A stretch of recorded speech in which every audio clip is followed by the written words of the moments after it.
Good afternoon. Welcome everyone to this presentation here at the Greater New York region. Secretary General Assi had hoped to join us today and he was unable to, so we are very, very grateful that in his stead, Undersecretary Mahmood has agreed to speak with us this afternoon about the Federation. I want to take a few minutes before I introduce the Undersecretary and our moderator for the day, Christophe Lobry-Boulanger. Many of you know him. He works here in the chapter as a volunteer, and talk a little bit about the New York region so you can learn a little bit about us and what we're doing here in New York. And I see a lot of new faces in the audience, a lot of interns, so I'm going to talk a little bit about the Red Cross as a whole here in Greater New York and how we fit into the larger organization. The American Red Cross is a domestic disaster organization. We're focused on assisting and providing humanitarian relief to people who are impacted by disasters, from a single-family house fire, an apartment fire, to a very, very large-scale event that's either man-made or natural, including the hurricanes that are going on now in the South. Every year, the Red Cross responds to 64,000 disasters, and we do about 3,000 of those responses right here in New York City and the surrounding communities in our region.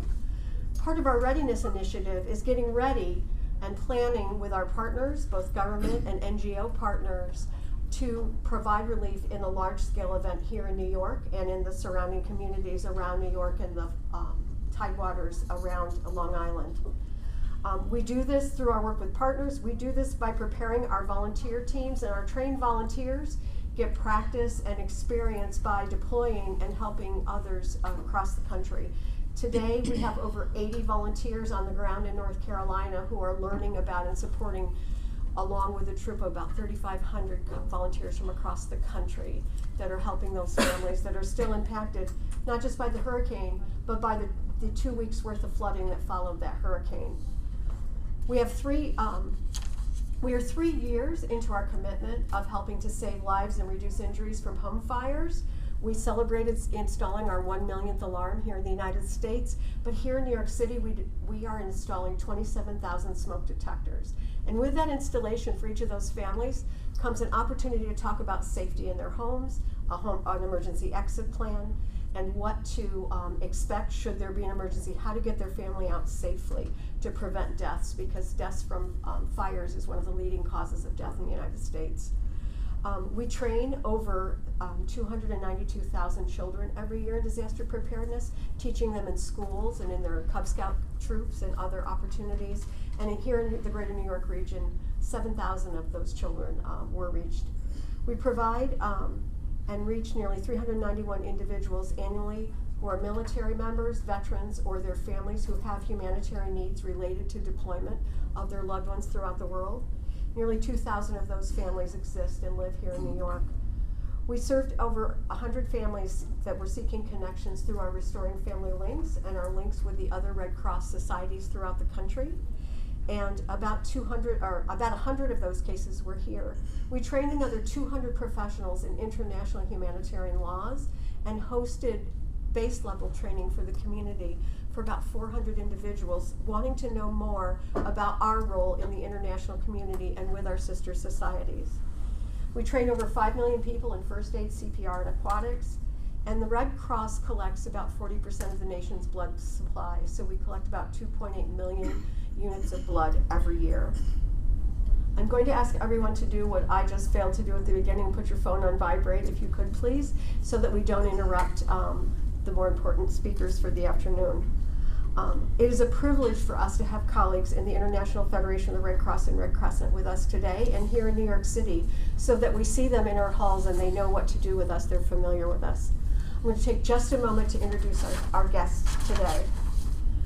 Dr. Jemilah Mahmood began her mandate as the Undersecretary General for Partnerships at the International Federation of Red Cross and Red Crescent, the IFRC, on January 2016. Before joining the IFRC, Dr. Mahmood was the chief of the World Humanitarian Summit Secretariat at the United Nations in New York. She is well known as the founder of Mercy Malaysia, which she led from 1999 to 2009, and her previous appointments include Chief of the Humanitarian Response Branch at UNFPA, Senior Fellow at Khazanah Nasional Perhad, in Malaysia's Khazanah Research and Investment Strategy Division, and Senior Visiting Research Fellow at the Humanitarian Futures Program at King's College in London. In 2006, she was one of 16 members appointed by the United Nations Secretary General Ban Ki-moon to the advisory group of the Central Emergency Response Fund. Dr. Mahmood has held many board positions in NGOs and international NGOs and is the recipient of numerous national and international awards for her contribution to civic society and work in support of marginalized communities, including the inaugural ISA Award for Service to Humanity in May 2013, and more recently, the Merdeka Award in 2015, most prestigious award for outstanding Malaysians in the category of community and education. Her medical career included positions in Kuala Lumpur General Hospital and Newcastle University as lecturer in obstetrics and gynecology at the medical faculty of the National University of Malaysia, treasurer of the Malaysian Obstetrics and Gynecological Organization, and as a consultant obstetrician and gynecologist at a leading private hospital. Dr. Mahmood has a Doctor of Medicine from the National University of Malaysia, has a Master's in Obstetrics and Gynecology from the same university, and is a Fellow of the Royal College of Obstetrics and Gynecology in the United Kingdom. Joining us today is a familiar face, our longtime volunteer, Christophe Lobry-Boulanger, as the moderator for our discussion this afternoon. He'll be inviting you to ask questions and ask Dr. Mahmood things that are of interest and learn about the Federation with us today. Christophe has over 15 years of humanitarian experience with Red Cross in the United Nations. He served at the UN Department of Political Affairs, Security Council branch, as well as the IFRC delegation to the United Nations. He is the former head of migration for Europe for the regional office of the IFRC in Budapest. Before that post, he served as the IFRC's deputy head of regional Ebola response in West Africa.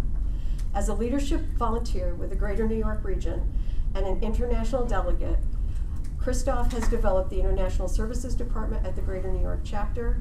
He has been deployed to Haiti, Pakistan, the Philippines, and Kenya to help provide humanitarian aid and assistance.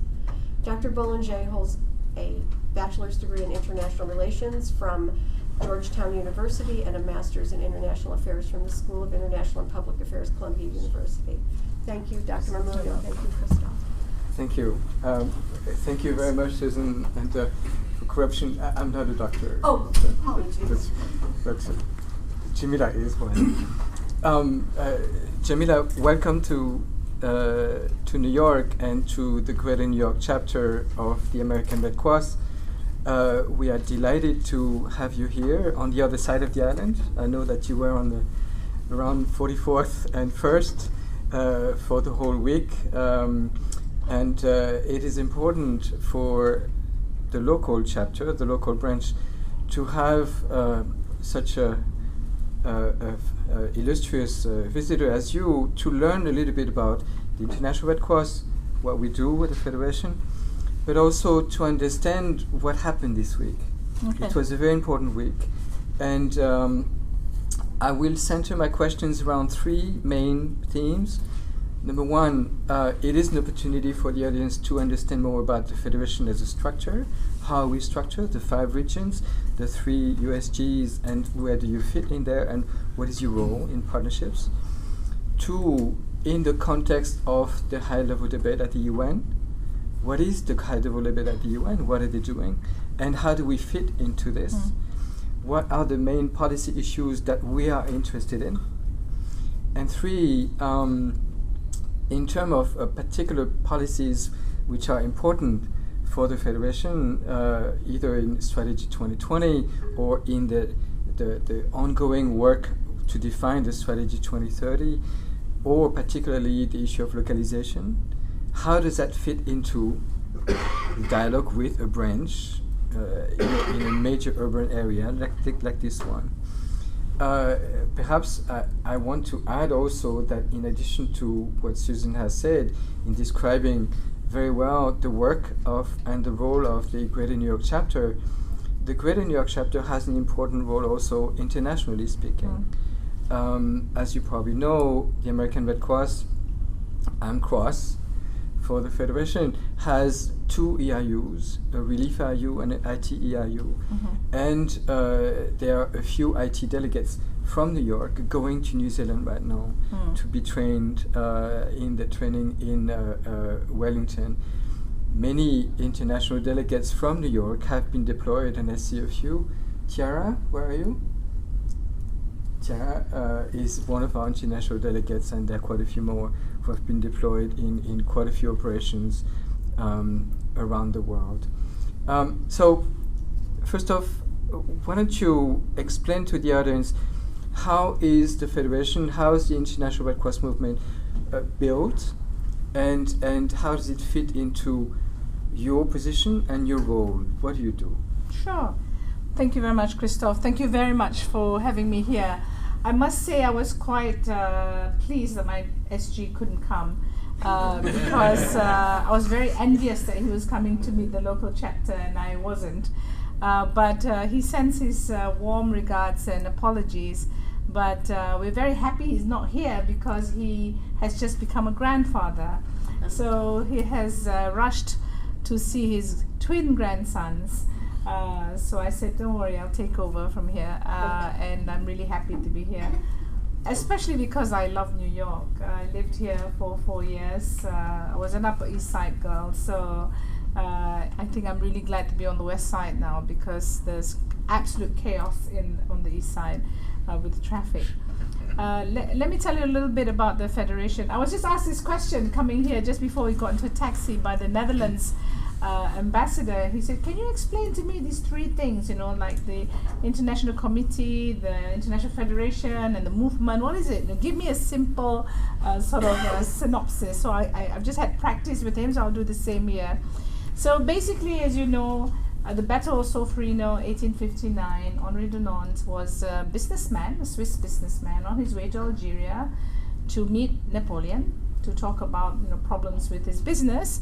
And on the way, he was in Solferino, and there was the Battle of Solferino, and there were many injured people on both sides. And he felt that, they had to be taken care of, and irrespective of which faction they're from, that everyone deserved a right to healthcare and care and dignity, and humanity was absolutely important, and impartiality and neutrality, and so on and so forth. The birth of our principles. And the nice thing, I went to Solferino this year. How many of you been to Solferino? Well, if you haven't, please put it in your calendar. Save money from now, because it's every 3rd Saturday, I think, of June, where we all gather in Solferino and do this. It's like a wild party. I kid you not. And then it's 10,000 young people, and we do the whole torch walk. The walk between Solferino to Crescent Island, where the nurses came from. So the first volunteers of the Red Cross were actually nurses, women nurses from a nearby town of Solferino. So the organization, the dream of Dunant, and if you haven't read the book, then you should read Memories of Solferino, where he dreams about organizations that are set up to really uphold these principles that are so important, and all of you uphold now as members of American Red Cross and the local chapter. And the birth of what is now the International Committee of the Red Cross, who are holders of Geneva Conventions, who protect them and the emblems and so on and so forth. But many other national societies started to be formed, which is what Dunant wanted. American Red Cross obviously was one of the early ones, and then all over the world we have now 190 national societies around the world. Next year we will have 191 with Marshall Islands joining us, and if we're really lucky, before the end of the year we may have Bhutan. So what happened then is okay, I shouldn't say football because it's completely different game here. Soccer. I'm British trained, so I could never understand American football. I apologize. But anyway, all over the world, you have soccer, football associations, and you have FIFA, right? The Federation of. So if you like, the International Federation of the Red Cross and Red Crescent is that body that is a membership secretariat that really all the national societies become a member of. And what we do is really guide our national societies, represent them globally, as our Secretary General, our President, and I have done this week at the General Assembly. We also accompany national societies to capacity development, but also facilitate and coordinate assistance and so on and so forth. So really it's our core mandate is really around national society development, around there's a strategy that we look at different areas of responsibility, and we have some areas of focus, including shelter, water sanitation, health, disaster risk reduction, migration, inclusion, protection, engagement, and these are the areas we focus on. So ICRC, to put it in a nutshell, will take care of anything that's conflict related, but anything that is non-conflict, whether it's disasters arising from natural hazards and migration and disaster risk reduction, is usually from the Federation. And then together with ICRC and the Federation, the 190 national societies, we form what's called the movement. So you are part of a movement, which is a very, very important movement, the oldest, the largest, and the most important humanitarian movement in the world. So I sit in Geneva, and we have a Secretary General who's now a grandfather, and below him he has 3 Under Secretary Generals. I'm one of them. So there's this Under Secretary General for Finance and Administration. Her name is Anita Anderlin. I have an Under Secretary General for Programs and Operations. It's Jagan Chapagain. Many of you will know him. He's been such a long-term person in Federation, and he was a regional director before. And anything that's not program operations or finance and administration comes under me, which is partnerships. Now, it's a misnomer because I do not only partnerships, but we also do policy, strategy, and knowledge. We also do the global communications, and we take care of, rather under my care is the New York Liaison Office to the UN, headed by Richard Blewett, who is sitting there quietly at the back. And Richard is also fairly new to the New York office, but he's an old Red Crosser, having worked in British Red Cross and the Federation, and then did his, gone to the dark side to the UN for a little while, and has seen the light and come back. So don't quote me, please. I was in the UN. I loved it as well. So together with Richard, I have a team of almost 100-ish people. Melissa, sitting there in the corner, is part of our communications team.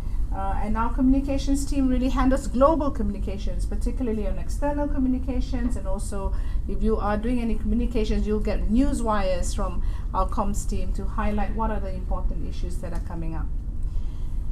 This week at the UN, it has been absolute chaos.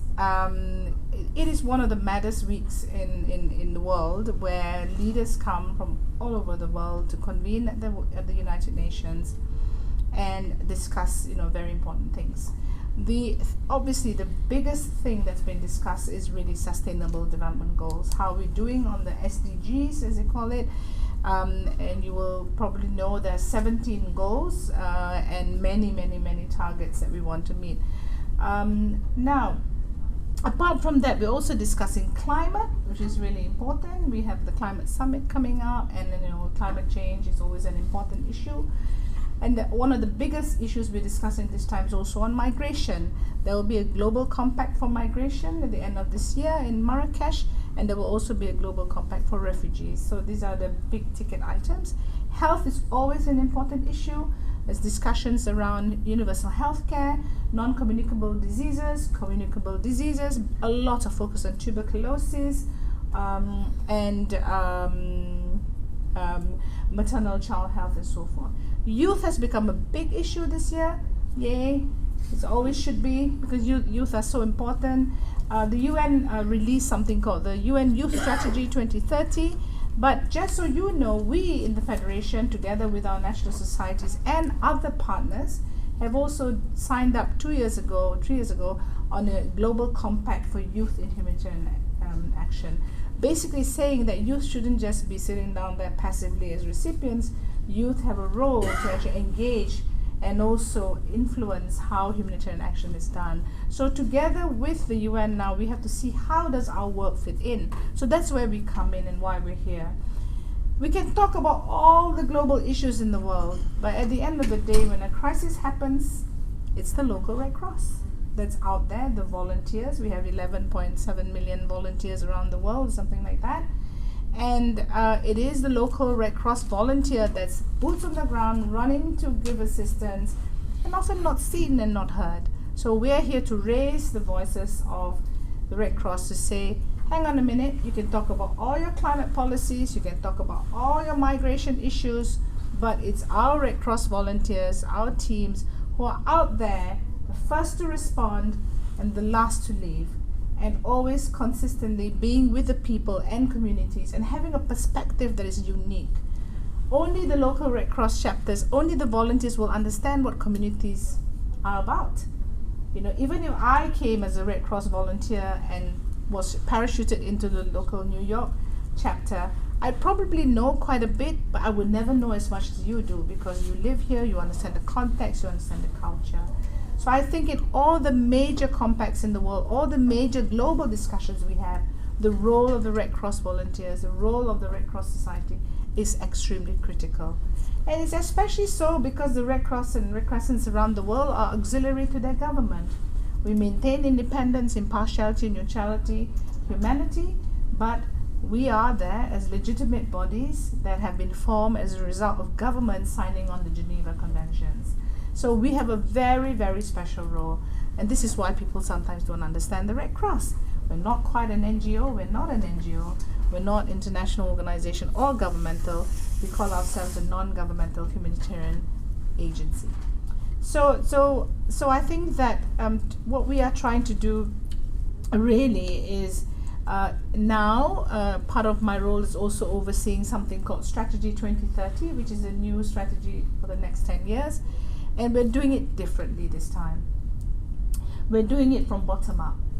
Because we firmly believe a strategy is only as good as its implementation and its compliance to a strategy. There's no point for our team in Geneva to write a lovely glossy document with nice pictures in it and then to be put on a shelf in the National Society and not to be even known by a local Red Cross chapter.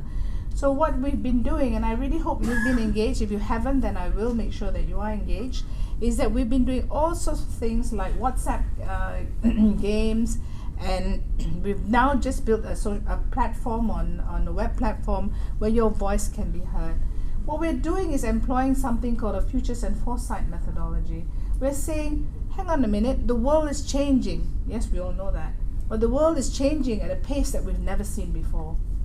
It's just so rapid, and it's impacting us as national societies, as volunteers, as local chapters in more ways than one. So what we are doing is actually doing a horizon scanning to see what is it that's changing in this world that's impacting us. Climate is impacting us.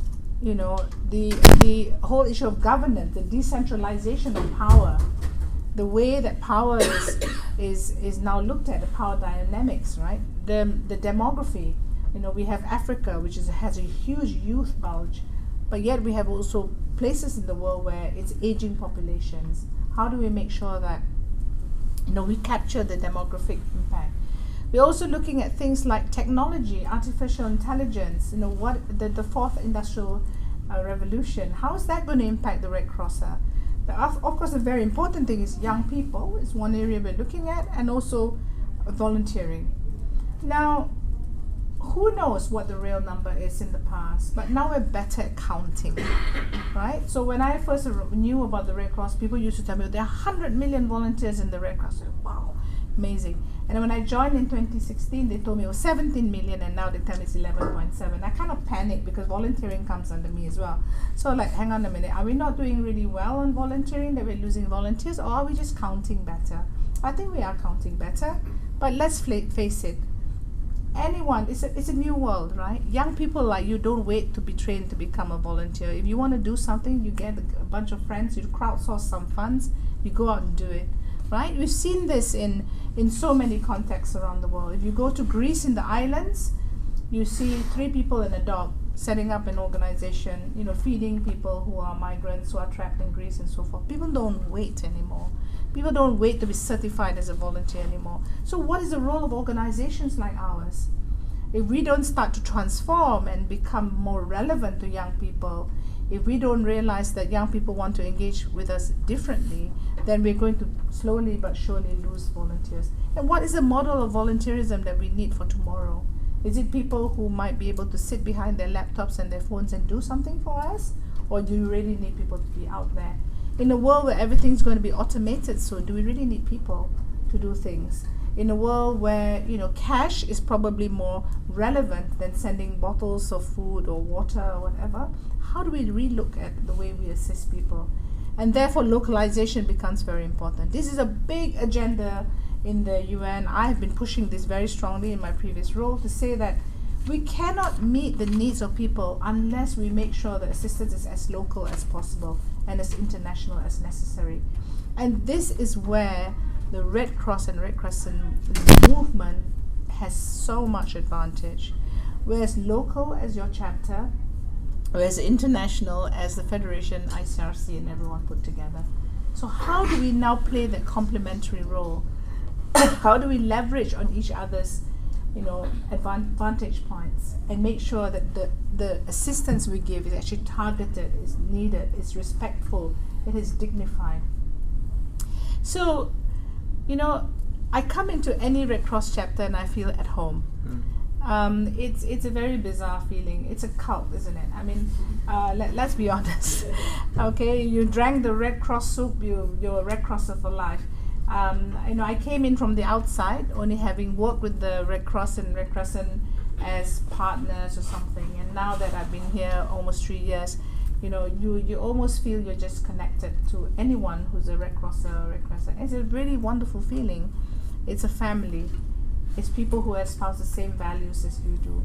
And we're bound by these values that we uphold, and I think it's so important. But we can't do it without you. I think at the end of the day, my president or secretary general, we keep saying, it's the volunteers. They're the backbone of our society. It's the staff. They're the backbone of our organizations. And I think I just want to say that, we owe so much to all of you.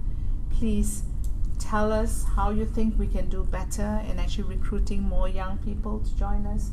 How do we diversify our volunteer base, not just young people, but maybe retirees who can actually give back to society? How do we make sure we include people who are probably not in the usual picture? How do we bring in the people with disabilities to contribute to us? How do you bring in the discussions around, LGBT, transgender, all the issues that we are dealing with in the modern society today? How do we get them to be included in our dialogue as well? So, on that note, we are producing what we call a World Disasters Report. This is a flagship report that we produce. It used to be every year, but since I've come in, we've made it every 2 years. Primarily because I want it to be evidence-based. Our Secretary General feels, let's not just have a nice editorial content and research piece. Let's have it evidence from the stories that our chapters and our organizations do. And this year's World Disasters Report, we hope, will be also launched in New York in December. And it is called Leaving No One Behind, which is very much what the theme of this SDGs are. But we are looking at, if you had everything, would people still be left behind? And our research shows is yes, people will be left behind. And why are they left behind? Who's left behind? And what do we do to make sure that we include them better? It's a really nice report. I've read it. It's now going through the final bits before we're not going to print. We're going to try and be green. So this is another thing we're trying to do, is to be more environmentally friendly. We're developing a green policy, so we will make sure that when it's ready, you will all have a good read and give us feedback. Most importantly, we want you to tell us and give your voices to us as we develop Strategy 2030. We're still in consultation phase. We will send to you details on how you can log on and how you can see what's going on. We do fantastic scenario planning and so forth. and we just want to keep you engaged. So I'm going to pause here because I think I've talked too much. So, but I'm happy to take questions. You can drink a little bit of water. Yeah. Thank you, Jemilah. It's really this is a lot to take at once for the audience, I'm sure. I still remember a few months back in June, I was in the car with you in Solferino on the way to the hills with Assi in the front and you were sitting in the back. And it was really a wonderful celebration of what the Red Cross is for those few days, and a wonderful celebration of volunteerism. Yes. Those 10,000 volunteers from all around the world. If you're not a believer before going to Solferino, you are completely in by the time you go back home. Yeah. This is a very intense and profound experience on what the Red Cross is at its core, and the mission of the Red Cross, and the fundamental principles, and the history of it, because you're there. It's really, thank you for bringing us back to this memory. And if you go to YouTube and just type in, what is it called? There's a Italian word for it. Fiaccolata. Yeah, fiaccolata. And you will see all these amazing videos of young people, what they're doing. It's a really fun party. I really recommend everyone do it at least once. Fiaccola in Italian means candle. And fiaccolata is a procession of candles. And this is where the name is from. And yes, look it online. You see all those volunteers with the candles, and we were, carrying those candles down to Castiglione. It was really quite something. To go back to one thing that you were saying about the Red Cross National Societies being really the heart of the movement as such, you have been at the UN for the whole week, and you can attest, Richard also can attest, that nation states at the UN envy us. And why do they envy the Red Cross? Because they, as nation state and international organizations, don't have access to the grassroots communities like we do. In that regards, we are the outmost grassroots organization at its core, and we have a reach into every community possible. I remember being in Kenya in the Tana River Delta by the border with Somalia, in the most remote villages, and you had a Red Cross branch there. Or being in West Africa on the Ebola mission, going in the forest, meeting with Red Cross volunteers from the border between Sierra Leone and Guinea. This is remarkable. This is something that you have to experience for yourself. I have to tell you a story of two girls who were on a boat crossing the Mediterranean from Syria and got separated.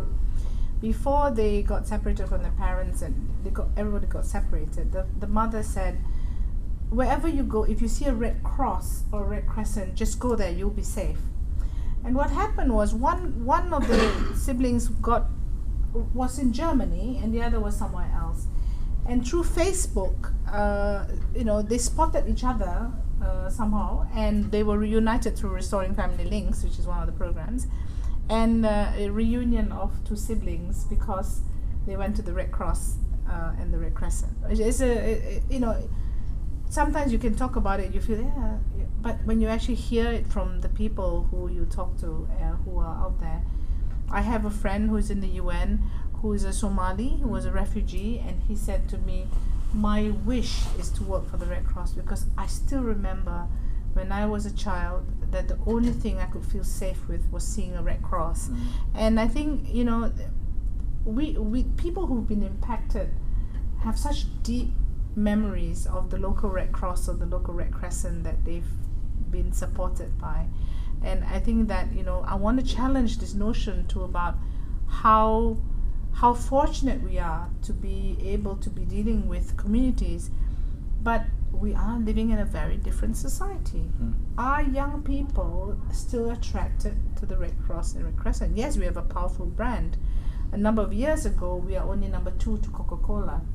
but now we are probably a little bit lower, but still a very powerful brand. Everyone envies our brand, right?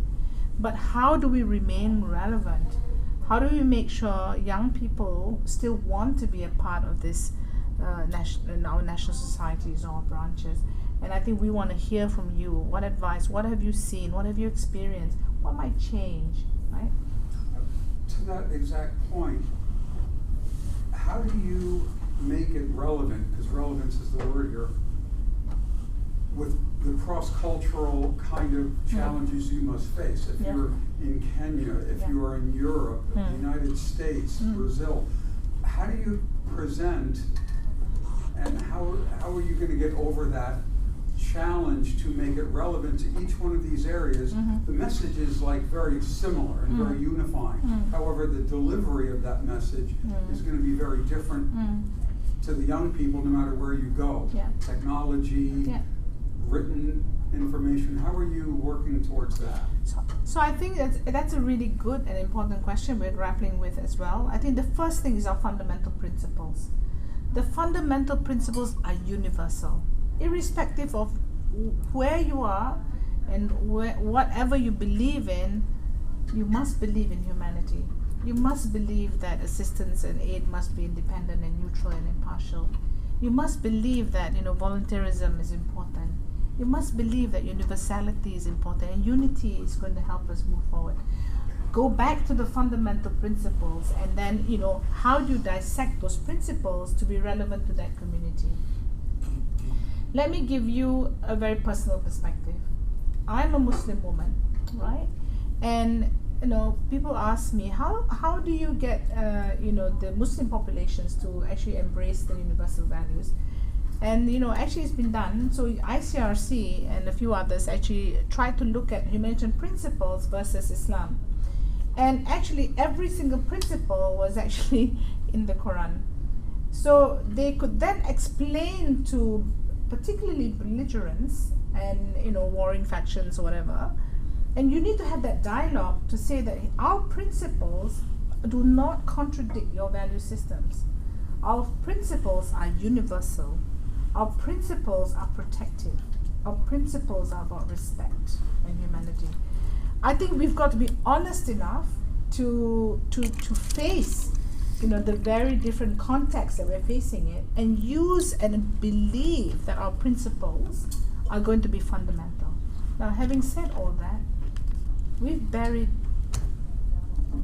70 staff and volunteers in Syria, 57 in Yemen. I don't know how many more in Afghanistan. You would have heard about the horrible killing of a midwife in Nigeria. I don't know if you heard about this. A mother of 2 who was horribly killed, beheaded and all this stuff. So there are moments when I too ask myself, are our symbols, are our belief system sacrosanct? And I think with the madness of today, we have to question the ourselves, right? But we can't give up, because the principles are so fundamental and so universal, and we just need to push on. And I think I can only say that those people on the front lines who have sacrificed their lives with the firm belief in our principles, they are the real heroes that we don't remember their names even, right? But I think each and every one of us in this room, I'm sure, agree that we're here because we believe in these principles.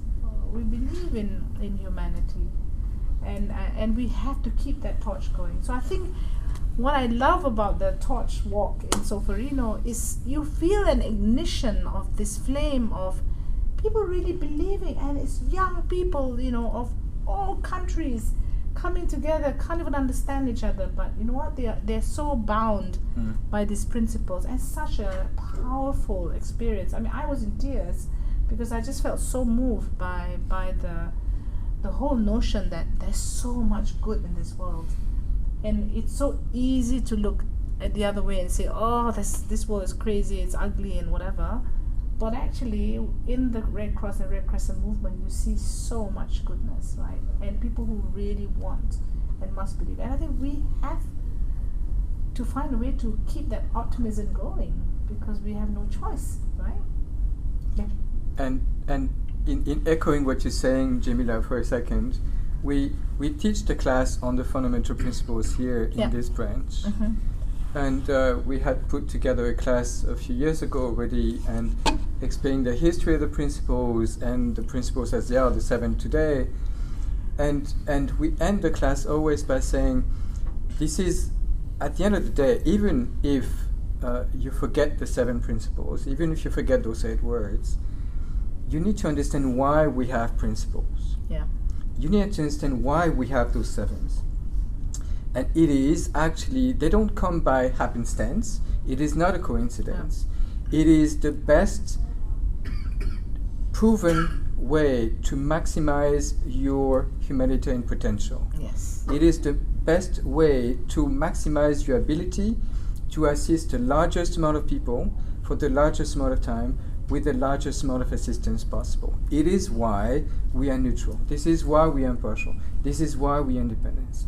And this is why we are a volunteer organization with unity and universality and so on. It is really important to explain also behind this. Young lady there who wants to ask us a question. Yes, I was going to say, backtracking to your question on how to attract more youth and young people involved in humanitarian projects. I believe that we need a more diverse millennial community in the Red Cross because the millennials are the future, to be honest, because we're the ones that are probably going to be potential, presidents, congressmen, and senators, and all that, right? So I feel like if we have more diverse millennials in the Red Cross, that will help us in the aspect of having a more broader outreach system. Because if we have a more diverse young people involved in the Red Cross, we'll be able to understand also race and ethics and religions and beliefs, because that's what makes us different. Like right now, just sitting in this meeting, I can see that we're really diverse, but I don't really see a lot of young people. I'm not calling anybody old. I'm not calling anybody old, but I'm just saying that you're right. I agree with you. We do lack a lot of young people in these humanitarian projects because these young people, they'll make a difference in many people's lives. Like, for example, this summer I went to Puerto Rico with my teammate Aaron over here because we're part of John Jay's Disaster Relief Team. And when we were over there in Puerto Rico, it was like very eye-opening for me because it was diverse CUNY students from different CUNY schools that took out 2 weeks out of their busy schedule to go help out people in their country. And that like really changed my life completely because it was a diverse CUNY environment with different CUNY students, with different religious views, and ethnicity backgrounds that really just made a difference for me because, how I said, like nobody was obligated to go to Puerto Rico this summer. It was our choice.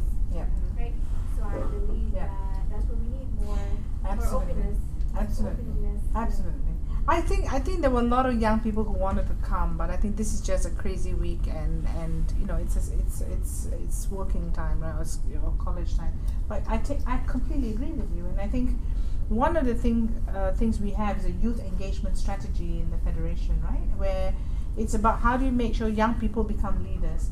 I'll tell you a story that yesterday we were sitting in a round table, high-level round table, ministers around the table, and the man next to me was the Minister of Health in Antigua Barbuda that was hit by Burma, right?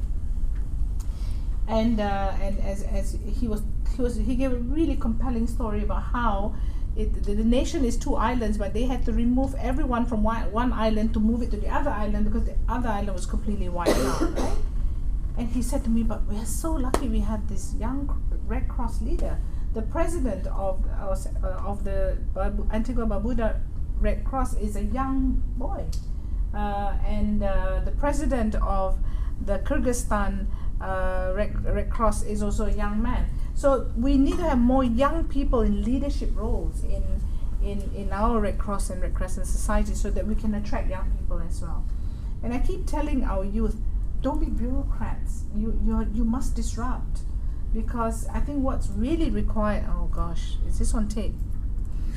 Yeah, I think we've got to face it. We've got to be a bit more disruptive, right? Because otherwise, young people won't come. I would like young people to tell me, or tweet to me, this is what's going to attract me. So what do we do now? I think this is partly my job, is partnerships. I think the Red Cross has to start looking a little bit more out and partnering with different organizations and communities and groups that probably hasn't really been engaged in the past. So we have a fantastic relationship through the American Red Cross with an organization called Missing Maps. Have you heard of this? Yeah? And they're fantastic, right? So they can map any city or any town in the world with just young people sitting behind a laptop. And they do these hackathons and all sorts of things, and they've been able to, Haiti earthquake, wasn't Missing Maps then, but Tanzania, for example, parts of Africa, where they've been able to reconstruct maps, and that's what young people like to do. They want to sit behind a computer, and if my sons want to do that, but sit behind a computer and do things that young people and millennials like to do and feel useful. So maybe the new generation of volunteers may not be the ones out on the street all the time, but how do we engage them in that virtual space that they're involved in, right? So this is why we, when we want to hear voices, I was told that in previous strategies, we send out surveys and we barely get a few hundred responses. So we said, let's create a game, and we got one of the universities in UK to design a WhatsApp game, and we got something like 2,500 responses within 2 weeks. And they were mainly young people telling us. It was really interesting when you talk to young people in Africa and you talk to young people in Europe, what are the things that make them worry? It's completely different things. So you get a diversity of views, a diversity of opinions, a diversity of solutions as well. And this is where I think the future of the Red Cross and Red Crescent is the ability to be adaptive, to be agile and adaptive, and to recognize that depending which context you're in, you need to adapt to how you tailor those solutions and so on and so forth. We have time for one more. Yep. Here you are. Yes, go ahead.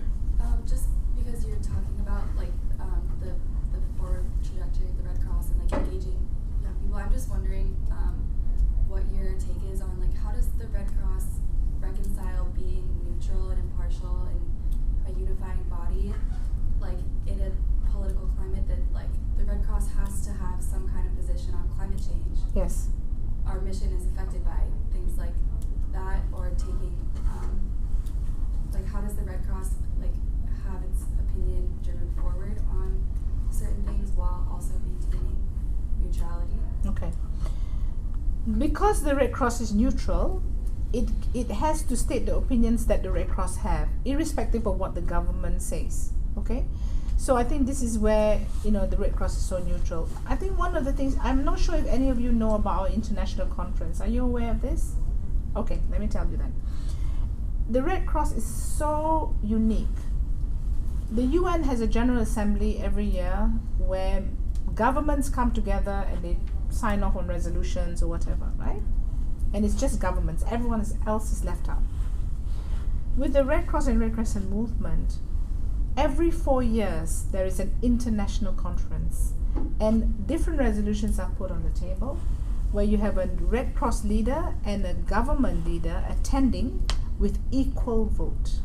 There's no other organization in the world that has such an approach where the Red Cross stands at the same equal vote as a government representative.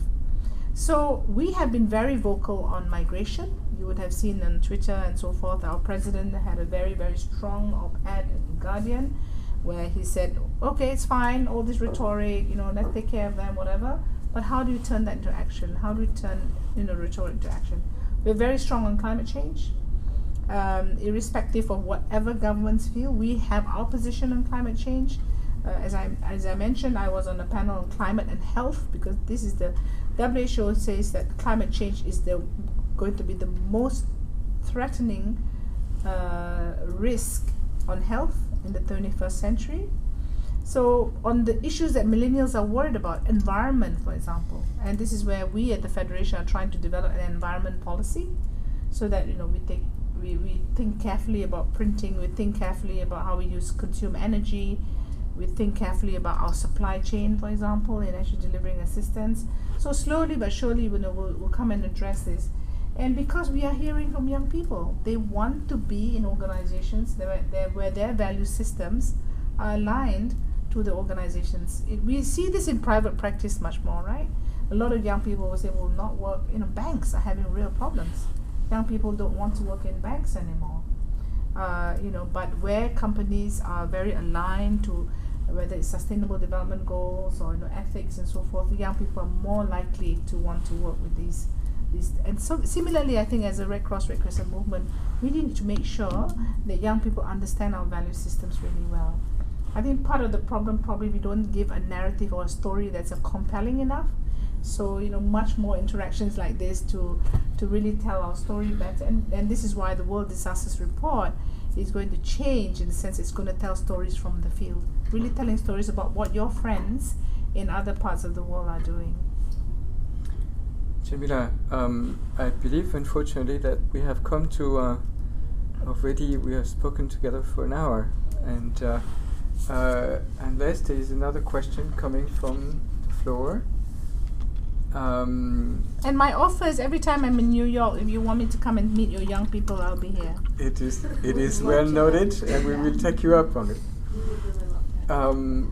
You have explained the Federation, and you have explained the movement very clearly, eloquently, and you have explained also the issues which are relevant to the Red Cross very well, whether it is from the standpoint of climate change or health, migration, environment, and you have spoken extremely well to volunteers, but about volunteer and about volunteerism.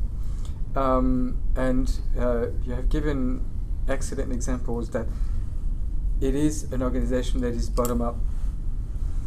And not only it is bottom-up, but it requires the input from the volunteers and from the bloodstream of the organizations, which is you guys.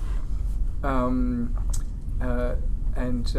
you have also given a vision of what is coming, whether it is with the Strategy 2030, whether it is with the international conference in 2019, whether it is also in the next few months with the World Disasters Report. We, on behalf of the chapter, thank you for your visit. I personally thank you. I'm very gratified to have been able to moderate this with you. The invitation stand. Come whenever you want. Thank you again. Thank you. Thank you so much. We want to give you a small token of our appreciation for your thank you so much. It's a Thank big you. pleasure. Thank you. I shall wear this with pride. It is a coin. Fantastic. It's a coin. Oh wow, this is beautiful. Right, I shall put this on my table then. And I apologize that our CEO wasn't here to greet you either. I think I've met your CEO. Josh Lockwood. Josh Lockwood, most Yes. likely. Yes. I need to say that Jagan came to New York. Yeah. Jagan participated in a panel a few months ago on forgotten disaster, if I believe, right? Yeah. And it was with the ICRC and partner organizations. So this is only quite befitting that you're here as well. Good. We'll be back. Thank you so much. That's a I want to especially thank Sarah Andani, who really planned this whole thing and Thank put you, spent a lot of Sarah. time. So thank you, Sarah. Thank you, Thank you. Sorry you declined the promotion I gave you. Thank you, everybody.